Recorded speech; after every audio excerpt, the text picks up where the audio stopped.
Hi, welcome to Minisodes. I'm Ed, and in the last video, we played through the first mission of the Battle for Armageddon, the scenario booklet that came with the 2nd edition starter set that I recently painted up.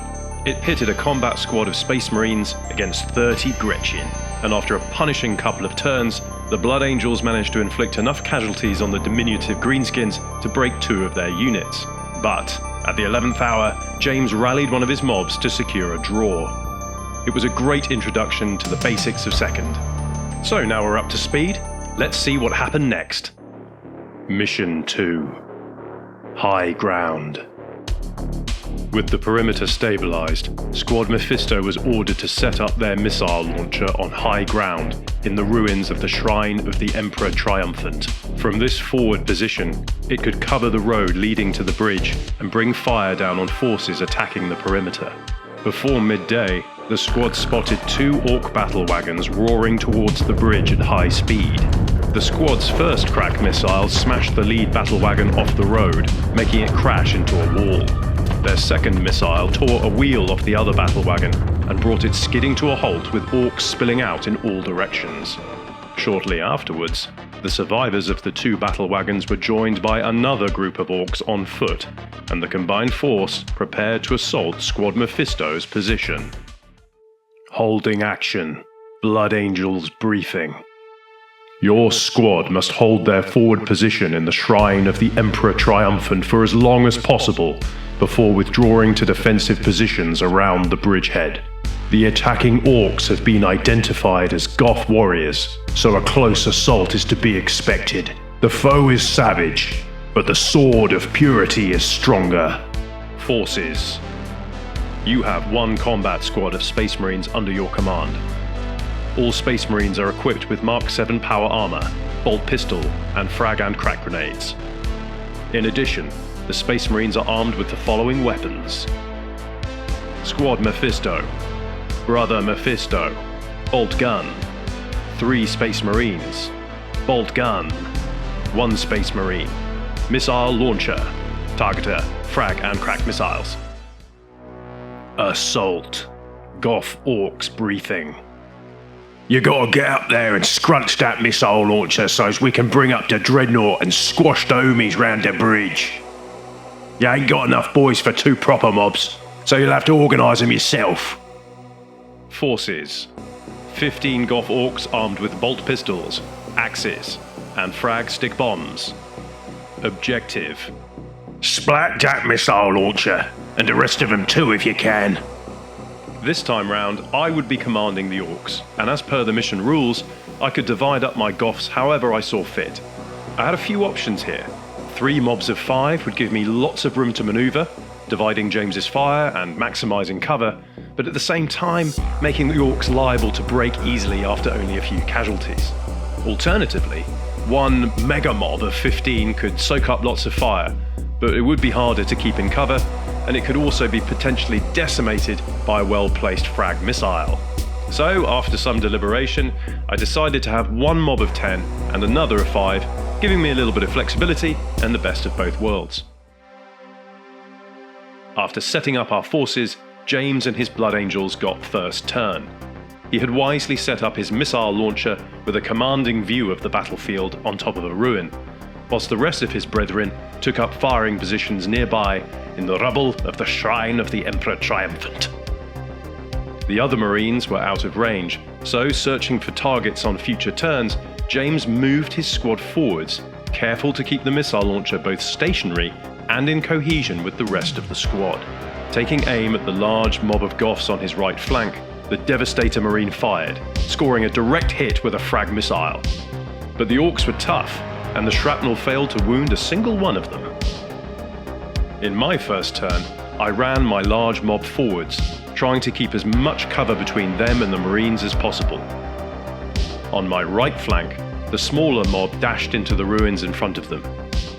Movement for Orcs and Marines in 2nd edition is only 4 inches, 8 when advancing. Even going flat out, the lads had some serious ground to cover. Choosing to move up in his first turn was a good call. James's Marines were now able to plant their feet and make use of the rapid fire rule. First up was James's Sergeant. but after hitting with only one of his shots, the bolt failed to wound. His squad mates had better luck, felling an orc from each mob. Time for that devastator again.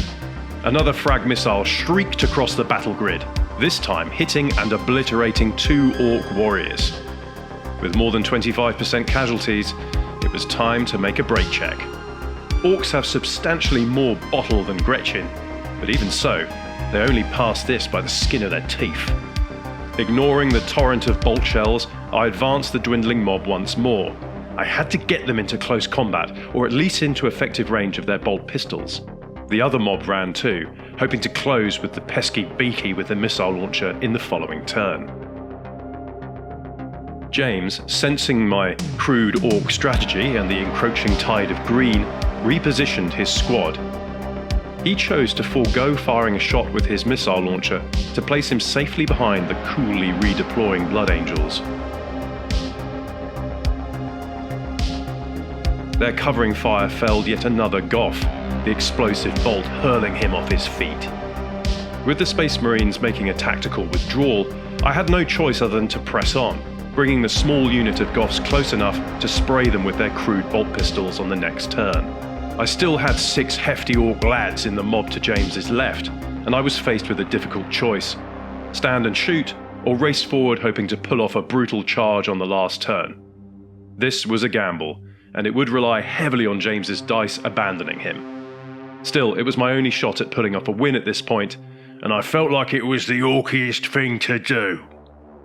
Squad leader Mephisto voxed to his squad not to fire until they could see the reds of the Xenos eyes. In 2nd edition, bolt pistols can rapid fire too, and all the Marines, including the Devastator, would be double firing with a +1 to hit. The charging orcs disappeared in a sea of green mist and exploding bolts. My surviving orc was too angry, committed, or just stupid to let up and passed his morale check. Oh dear, this was turning into a disaster. Still, I committed to the plan and charged the last member of the mob into combat. Perhaps I could even the score a little. The mob on James's left fired their bolt pistols at the Marines, successfully missing the orc who was already in combat and wounding a Marine twice, punching through his armour.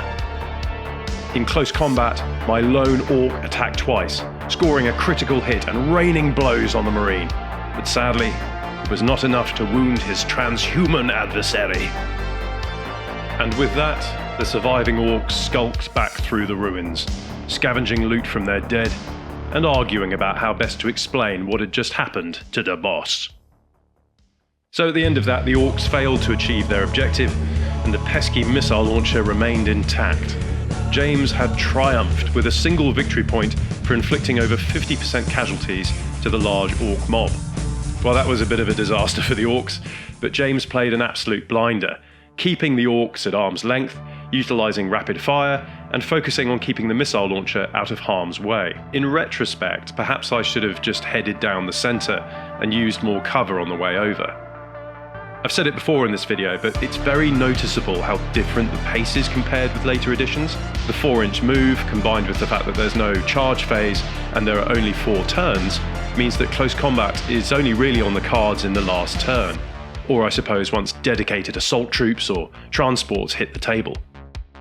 Still, that was lots of fun, seriously thematic, and certainly sets the stage for the final mission, the battle for the bridge. Thank you so much for watching and sharing this exciting journey with me. If you enjoyed what you saw, please help me out by liking the video and subscribing to the channel. This is only my 6th video, but I already feel like I'm learning something new with each one that I do, and I can't emphasize enough how great it is to read your comments. Happy hobbying, and see you in the next video.